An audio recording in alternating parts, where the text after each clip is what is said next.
안녕하세요. 저는 서운중학교 3학년 1학기 중간고사 담임 강사 KNS 강현주 강사입니다. 지금부터 서운중학교 3학년 첫 시험 어떻게 나올지 다 같이 살펴보면서 어떻게 대비할지도 한번 지켜보도록 하겠습니다. 일단 서운중 3학년 내신을 한마디로 말씀드리면 이제 어휘, 문법, 독해별로 키워드로 전달드리는 게 가능할 것 같아요. 어휘는 일단 암기는 필수입니다. 수업 자료, 그 학교에서 나눠주는 프린트 자료가 거의 그대로 출제가 되는데요. 여기 작은 글씨로 말씀드렸지만 중요한 거 원어민 선생님이 구두로 설명해 주시는 그런 어휘 프린트가 있어요. 수거도 있고 뭐 특이한 그런 표현들 이런 것들이 많이 등장을 하는데 아이들 특성상 이거를 적어라 라고 얘기하지 않으면 잘 적지 않죠. 근데 그 부분이 상당수 많이 출제가 되고 있어요. 학교 프린트는 무조건 영역풀이 다 암기를 해야 되는 그런 시험 문제가 출제되고 있고요. 문법에서는 특히 이제 3학년은 거의 대부분이 그렇겠지만 핵심 문법에 매몰되어 있지 않아요. 한 과당 중요한 문법은 이제 2개씩 들어가 있는데요. 그 2개보다 더 많이 출제가 되는 문항에 다뤄지고 있는 그런 문법들이 2학년 때 배웠던 내용이 많이 등장을 하거든요. 교과서의 주요 문법 외에 다수 출제가 되고 있고요. 단순 암기만으로는 고득점이 쉽지가 않습니다. 독해는 이제 교과서만 나오는 학교들도 소수 있을 수 있겠지만 서울중은 특히나 교과서보다 더 중요한 외부 지문 이게 굉장히 큰 부분을 차지하고 있거든요.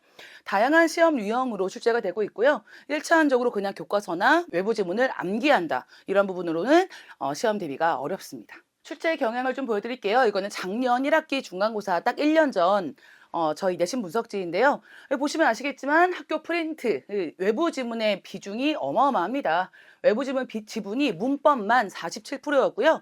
아무래도 외부 지문을 수업 그 범위로 많이 이제 책정을 하는 경우에는 독해가 더 많이 들어가는 경우가 있어요. 서울중도 이제 그런 시험도 있었는데 작년 1학기 중간고사는 문법이 좀 압도적이었습니다. 문법 비중이 62.5%였고요. 그리고 학교 프린트 문법에서 15문제가 나오긴 했지만 독해나 어휘나 대화문에서도 조금씩 변형이 이루어질 수 있다는 점 참고하시면 좋겠습니다. 문법 기출문제 보여드릴게요. 여기 요게 이제 정답이었는데요. 여기 1, 2, 4, 5번 오답에 나와 있는 오답에서 다루고 있는 문법들이 전부 다 3학년 1과 2과의 주요 문법이 아니에요. 이건 2학년 때 시험을 봤었던 혹은 수업 시간에 그냥 다뤄 주셨던 그런 여법이 되거든요. 1번 보시면 dangerous라는 형용사 뒤에 의미상의 주어로 of를 썼다. 여기 또 2번 보시면은 nice라는 형용사 뒤에 의미상의 주어 for를 썼다. 사실은 아주 어려운 문법이라고 볼 수는 없어요. 근데 하나하나 깊게 어렵다기보다는 종류가 좀 많이 들어간다고 보시면 되겠습니다. 2학년 내신에 다룬 주요 문법들을 굉장히 폭넓게 다양하게 다 활용을 하고 있고요. 특히 이번 1과는 관계사가 주요 문법인데 2학년 때 배웠던 모든 관계대명사를 다 다룬다고 보시면 좋겠습니다. 독해 기출이에요. 독해도 이거는 외부 지문에 대한 모드그로시오 유형이었는데 윗글의 내용에 옳은 설명만을 보기에서 있는 대로 다 고른 것은 근데 보통 중학교들은 여기 이제 모드그로시오 유형이 그래도 개수가 좀 비슷비슷하단 말이죠. 뭐 아주 어렵게 나오는 여고나 여중이나 이런 경우 제외하고는 그래도 비슷비슷하게 해주는데 정답이 굉장히 좀 불친절하죠. 정답이 하나 바뀌었고 나머지는 전부 다 틀린 그런 이제 문제로 구성이 되어 있어요. 그리고 중간중간에 단어로 좀 설계설계 읽거나 대충 읽거나 띄엄띄엄 읽는 학생들을 위한 함정들이 좀 파져 있습니다. 그래서 정확하게 침착하게 읽는 게 굉장히 중요하고요. 대충 여러 번 읽는 것보다 한 번 제대로 읽는 게 훨씬 더 실수를 줄일 수 있는 방법인 것 같습니다. 서운중 3학년 영어 내신은 이렇게 기억하시면 될 것 같아요. 일단 어휘는 정확히 아까 말씀드린 것처럼 암기가 굉장히 중요하다고 말씀드렸고요. 암기해야 할 재료가 좀 많은 편이에요. 학교 프린트뿐만이 아니라 뭐 교과서에 나와 있는 필기 그리고 원어민 선생님 필기 이런 거 등등이 많이 들어가 있고요. 필기하라고 시키지 않습니다. 그러면 아이들은 잘 적지 않고 배운 거를 까먹게 돼요. 어휘 확장을 굉장히 좋아하시는 원어민 선생님이 계세요. 어떤 어휘가 있다면 이 어휘를 어떻게 확장할지 비슷한 단어는 뭐가 있는지 이런 것들을 확장하는 선생님이 문제를 출제를 하신다면 좀 패러프레이징을 많이 사용할 수 있습니다. 문법은 폭넓게 하나에 매몰되지 않는 학습이 중요하고요. 교과서 주요 어법만 공부해서는 절대 안 되고요. 그동안 얼마나 공부했는지를 굉장히 다양한 유형으로 확인을 한다고 보시면 좋겠습니다. 독해는 아까 말씀드린 것처럼 침착하게 풀어야 돼요. 대충대충 후루룩 읽다 보면은 이 내용인 줄 알았는데 하고 넘어가다 보면은 이제 틀리게 된다. 그리고 아까 말씀드린 것처럼 모드고르쇼 유형이 좀 불친절하죠. 그래서 몇 개가 답이 될 수 있는지를 파악하기가 어렵다. 그래서 문장 하나하나를 좀 꼼꼼하게 읽어야 된다. 교과서보다 더 중요한 외부 지문, 이건 굉장히 서운중의 특징입니다.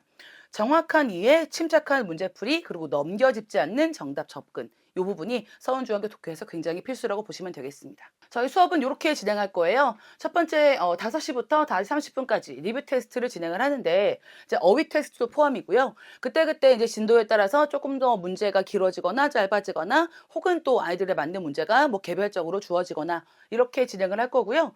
5시 30분부터 7시까지는 해당 회차 강의 혹은 문제풀이 그리고 주요한 뭐 프린트나 이런 것들을 좀 다루게 될 거고요. 그리고 마지막 30분 동안에는 암기 테스트 및 추가 피드백이 이루어질 건데 만약에 이 시간 내에 암기 테스트가 완료가 되지 않는다 혹은 이 수업에 대해서 지금 이해도가 좀 떨어져 있다 이런 학생들을 상대로 또 다른 클리닉이 진행이 되고 있습니다. 저희 관리 방식 좀 설명드릴게요. 일단 저희 학생별 취약점은 다 다를 수 있잖아요. 어떤 학생은 외우는 게 좀 힘들고 어떤 학생은 내용의 이해가 조금 어렵고 또 어떤 학생은 문법에서 또 버벅거리고 이런 학생들이 좀 다양하게 분포가 되어 있는데요. 학생별로 취약점은 최대한 빠르게 그리고 최대한 정확하게 빠르게 확인하는 게 중요한 것 같아요. 그래서 학습 방법에 대해 제시를 해주고 그리고 이 친구들 도와주기 위해서 많은 관리가 들어가게 될 거예요. 그리고 아까 말씀드린 개별 클리닉, 뭐 암기가 안 되어 있다거나 뭐 숙제가 안 되어 있다거나 할 때 무료로 저희 재원생 상대로 스파르타 클리닉이 진행이 됩니다. 개별 학습을 위한 클리닉 자료도 들어가게 될 거고요. 개별적으로 피드백 그리고 아이들과 직접적으로 소통을 하면서 어떤 부분이 어려운지 어떤 걸 도와줄 수 있는지 이런 것들을 좀 밀착 관리가 들어가게 되겠습니다.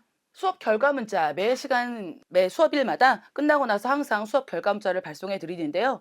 수업 결과 문자는 그냥 이 친구가 왔음 이게 아니라 숙제는 어떻게 했고 숙제는 굉장히 세분화해서 문제를 보내드리고 있거든요. 이 숙제는 어떻게 돼 있고 이 숙제는 왜 B를 받았고 이 숙제를 완료하기 위해서는 어떤 점이 필요한지 이런 것들을 학생들마다 따로따로 문자를 보내드리게 되겠고요. 그리고 매 시간마다 뭐 어휘 테스트도 여러 가지 어휘 테스트가 있을 수 있잖아요. 뭐 복합적인 거 혹은 뭐 세부적인 거 이런 것들을 보게 될 건데 그런 것들 잘 안 됐을 때 어떻게 안 되는지 어떻게 또 메이크업을 할 수 있는지 매 수업 후 상세한 학습 내용 문자를 발송해 드립니다. 그리고 모의고사를 시행을 하는데요. 이거는 각 과별로도 그리고 이렇게 통합으로도 모의고사 진행이 돼요. 서울중학교 3학년 중간고사에 굉장히 비슷한 유형으로 저희가 직접 출제를 해서 미리 맛보기를 진행을 할 겁니다. 지금까지 서울중학교 3학년 1학기 중간고사 담임강사 강현주였습니다. 감사합니다.